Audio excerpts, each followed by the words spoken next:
Been in that position or a situation where things have gotten to the lowest you've ever thought they could get. And yet, even at that lowest, when you think maybe you would have some form of a relief and say, this is the bottom I've ever been, maybe you will have a peace of mind. And yet you find yourself there, confused, not knowing what to do. And you have done everything that there is to be done, and yet nothing seems to happen. Have you been there? Today I had a call with a client. She called me devastated.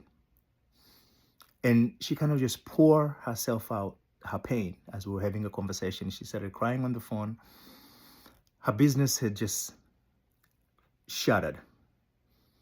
She have invested money, put some effort, and nothing seems to come back in return. And she have found herself in a position where everything she had is gone. And actually, she will use these words: as I'm calling you today, I haven't even paid my phone bill for 2 months. There is no food on the table. I don't even know what I'm gonna eat next as I will hang up this phone with you. So quickly, I became sympathetic of the situation. And ordinarily, we would have said, you know what? Let me just send her some money. But what about tomorrow? Yes, she's going to have a breakthrough today, maybe a relief. What about tomorrow? What about the day after tomorrow? So there I was, and I wanted to call my wife and have a discussions with her and see. I said, no, hold a second. You cannot go back to your old mode. A traditional mode would have been, yes, how can we help her? Maybe give her some help, send her some food, whatever the case might be. That would have been the case in this particular situation. But guess what? Knowing what I know today, that does not really help a person. Yes, it might give them a temporary relief. So is drugs. People use drugs to gain a temporary relief. But when the high gets low, they're back to normal, where they're in desperate situation. And so it will be for this very person. So I applied the 3I framework. We went through the process, and I'm going to walk you through this very simple process for work, and I'll share with you the outcome that she received at the end of this video. So the first one, I said, okay, let's examine this situation and solve it from what we know. You have to solve things from a particular point of view. Otherwise, you're all over the place. And the point of view is the mind creates the reality. That which we believe to be true, therefore we experience in life. As you see or as you think, so you become. And in that particular point of view, so I said, okay, by using the 3I framework, which is proven both scientifically, psychologically, and everything else, let's see how we can address this situation. Let's idealize it, which is the first I. Idealize the situation. So now you don't have the financial resources to meet your obligations. Obligations being taking care of yourself, feeding yourself, paying your debts, and everything else. Those are the obligations. And Shike said, oh, but I need to eat. I need to pay bills. I said, okay, all of these are things, but the cause of it is not that you can't pay bills. It's not that because there's no food. It's because you don't have enough financial resources to attend to those needs. So the first thing we did is said, okay, so the actually pain point is financial inadequacy. She said, okay, I agree with that. I said, so let's think of it the opposite. So we create an opposite narrative, which is she is financially adequacy. That is idealization process. You're changing the narrative of things. You're shifting the focus from what is to what it should be. Simple as that.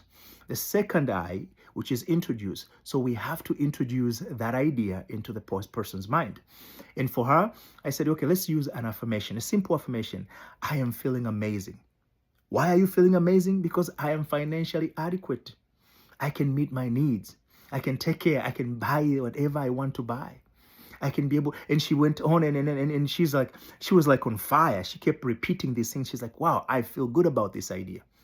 I said, then stick to that. So we've idealized. I said, don't sit there. Now invoke emotions.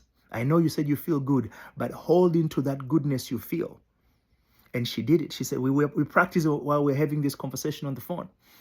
And then I said, visualize yourself as if you are actually that person who is feeling good, who is financially adequate, who is meeting her obligations in a manner that is friendly and consistently.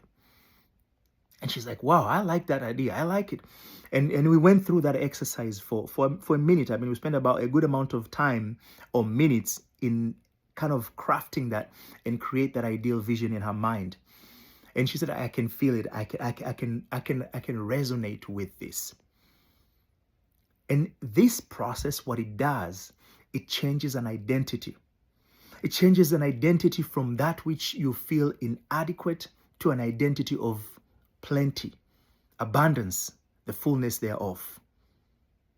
It's a change, a shift of the identity. You know that a person who has enough money have a particular identity in terms of a behavior, characteristics, and even how they speak and think. And so the second I is the process of adapting an identity that is consistent with your interest. But adapting an identity itself is not enough. So I walk her through the third I, which is iterate. That you have to repeat this process until it becomes second nature, meaning that identity becomes part of you. Adaptation of the identity itself, of cementing of that identity. And we created a process of how to do that. I call 3-6-9 process, where you repeat it 3 times in the morning, 6 times in the afternoon, and 9 times at night before going to bed. So she's like, okay, I got it. I'm feeling really good. A call that started frantically, desperate, kind of tamed down to a call that became a little bit more calmer. And by the time we were done with that phone call, she was no longer crying. She was more energetic. And she actually said these words, for some reason, I am no longer feeling desperate. And I said, there we go. That's our aha moment. The moment where you have arrived to that place where transformation begins. I said, go ahead and keep it that way. And she's like, I've spent so much time worrying, contemplating about what next, how bad things can get, how can I navigate through that. I'm going to spend most of my time today focusing on this ideal that we have created. I said, great. If you can achieve that, that's even awesome. And she did. At the end of that day, she sent me a text message, which was yesterday. She said, can I have a call with you quickly? And I wasn't feeling like having another call at that moment. It was late in the evening. I said, but guess what? The person asked for permission. They didn't just call. It doesn't hurt to give them the permission to exercise that which they've asked for. So I said, give me a call for 5 minutes or 10. She's like, I won't even need 10 minutes.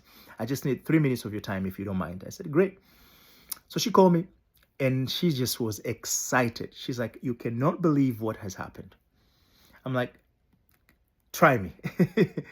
She said she had spent the whole day meditating on that particular concept, identifying herself to that person who is financially adequacy. See, the most amazing things happen. She felt an urge to go to the store. And as she was kind of thinking how she's going to do this and everything else, she grabbed a jacket that she had never had that jacket since this winter time. I mean, she had a few jackets, she said, but this jacket, she doesn't really like it.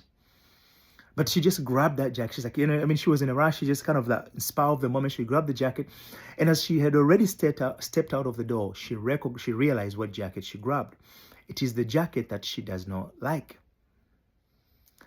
So she had already put the car keys in the pocket of the jacket. So the first thing she did is she's reach out to the pockets in order to pull out that which is in there. The most miraculous things happen. But before I go, before I finish this story, I want to ask you to actually check up my profile for a full resources that will help you if you find yourself in such situation. And how can you utilize the 3I framework to transform your life to where you want it to be. And before you go also, we go to the next to conclude this part. I want you to share this video, save it for future reference, comments. I want to hear what you think. Like it and subscribe. Wait for part 2 of this conversation, and I'm going to give you an important tip at the end of the day.